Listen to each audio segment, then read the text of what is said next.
দুনিয়ার সবচেয়ে সহজ পিঠা পাটিসাপটা পিঠা। আর এই পাটিসাপটা পিঠা বানাতে খুবই কম সময় লাগে। আর এই পাটিসাপটা পিঠা যদি হয় শীতের সকালে তাহলে কিন্তু কোনো কথাই নেই।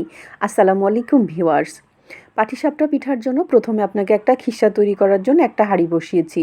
এই হাঁড়িতে আমি আগে থেকে ১ মুঠো পোলাওর চাল, আমি চালের গুঁড়া দিয়ে খিসা তৈরি করব। ১ মুঠো পোলাওর চাল ভিজিয়ে এটাকে আমি প্রায় ১ ঘন্টা রেখেছিলাম। রাখার পর এটাকে ছেঁকে তারপরে আমি গ্রাইন্ডারে গুঁড়া করে নিয়েছি।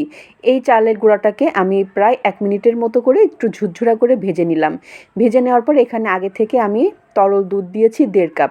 দুধটাকে আমি আগেই জাল করে নিয়েছিলাম। এখন এই চালের গুঁড়ার সাথে দুধটাকে দিয়ে অনবরত নাড়াচাড়া করে নিচ্ছি। আপনারা এখানে দুধ দিয়েও খিসা তৈরি করতে পারবেন। আমার দুধের একটা খিসা তৈরির একটা পাটিসাপটা পিঠা চ্যানেলে আছেন, চাইলে আপনারা দেখে আসতে পারেন। দুধটার সাথে খুব ভালোভাবে গুঁড়াটা নেড়ে চেড়ে সামান্য পরিমাণ লবণ দিয়ে দিচ্ছি, এতে করে মিষ্টির যে ব্যালেন্স সেটা ঠিক থাকে। দিয়েছি এখানে ১ কাপ নারকেল কোড়া, আমি ফ্রোজেন নারকেল কোড়াটাকেই ব্যবহার করেছি। এখন এই দুধের সাথে চালের গুঁড়া, দুধ আর নারিকেলটাকে অনবরত নাড়তে নাড়তে একটা ঘন ব্যাটার তৈরি করতে হবে। ব্যাটারটা এমনভাবে তৈরি করতে হবে, ঘন একটা ব্যাটার তৈরি করতে হবে।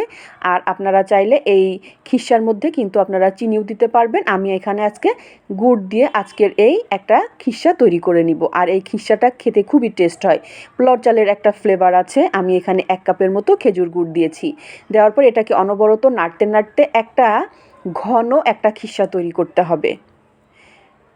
একেবারে ঘন একটা খিসা তৈরি করতে হবে। ঠিক আমি এই পর্যায়ে চুলা থেকে নামিয়ে ঢেকে রেখে দিব ঠান্ডা হওয়ার জন্য। একদম ঠান্ডা হয়ে গেলে এরা কিন্তু আরেকটু ঘনত্ব বেড়ে যাবে।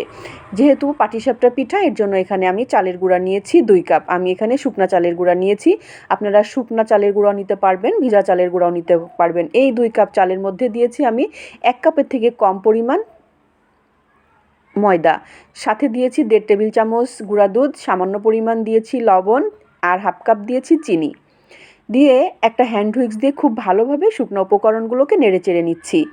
আর পাটিসাপটা পিঠা বানানো কিন্তু খুবই সহজ, যখন তখন ইচ্ছা করলে আপনি বানাতে পারেন। নর্মাল তাপমাত্রার পানি দিয়েছি প্রথমে ১ কাপ।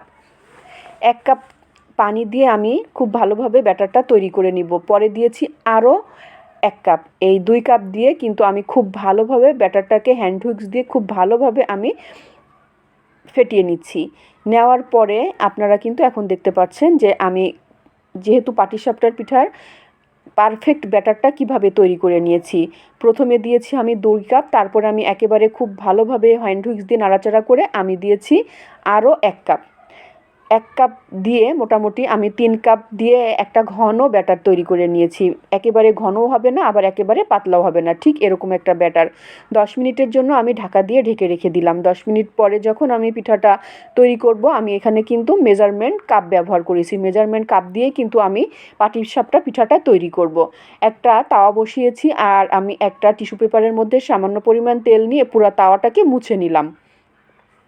মুছে নেওয়ার পরে এখানে আমি পরিমাণ মতো যে ব্যাটারটা আছে পাটিসাপটার, এটাকে দিয়ে একেবারে প্যানের হাতলটাকে ধরে ভালোভাবে ঘুরিয়ে একটা গোল করে পাটিসাপটার পিঠা তৈরি করতে হবে।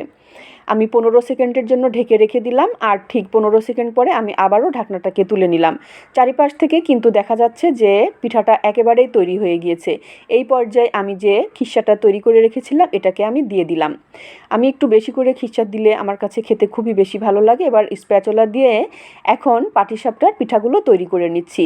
খুবই সহজ, যখন তখন কিন্তু আপনি এই পাটিসাপটা পিঠা তৈরি করতে পারবেন। এটা সকালে হতে পারে, এটা আবার সন্ধ্যায়ও হতে পারে। এভাবে করে আমি প্রত্যেকটা পিঠা তৈরি করে নিয়ে একটা পাটিসাপটা পিঠা তৈরি করে নিয়েছি। খুবই ভালো লাগে। আর এই যে পোলাওর চাল দিয়ে যে আপনি একটা খিসা তৈরি করবেন, এটা কিন্তু খেতে দুর্দান্ত টেস্ট হয়। ঠিক এভাবে করেই আপনারা এখানে পোলাওর চাল দিয়েও করতে পারবেন। আবার আপনারা এখানে পোলাওর চালের গুঁড়াটা দিয়ে করলে পিঠার যে ভিতরকার যে খিসাটা খেতে কিন্তু খুবই টেস্ট। তো আশা করেছি আপনারা ঠিক এভাবে করেই খুব সহজ করে পাটিসাপটা পিঠাটা তৈরি করতে পারবেন। আর এই পিঠাটা যতবার তৈরি করবেন ততবারই কিন্তু খেতে ভালো লাগবে। তাহলে আপনাদের সাথে শেয়ার করেছি খুব সহজ করে পোলাওর চালের গুঁড়া দিয়ে খিসা তৈরি করে তার সাথে আমি পাটিসাপটা বানিয়েছি। তাহলে অবশ্যই আপনারা একটু ছোট্ট করে কমেন্ট করে জানাবেন কেমন হয়েছিল আজকের এই পাটিসাপটা পিঠা। সবাই ভালো থাকবেন। আজকের মতো বিদায় নিচ্ছি। আল্লাহ হাফেজ।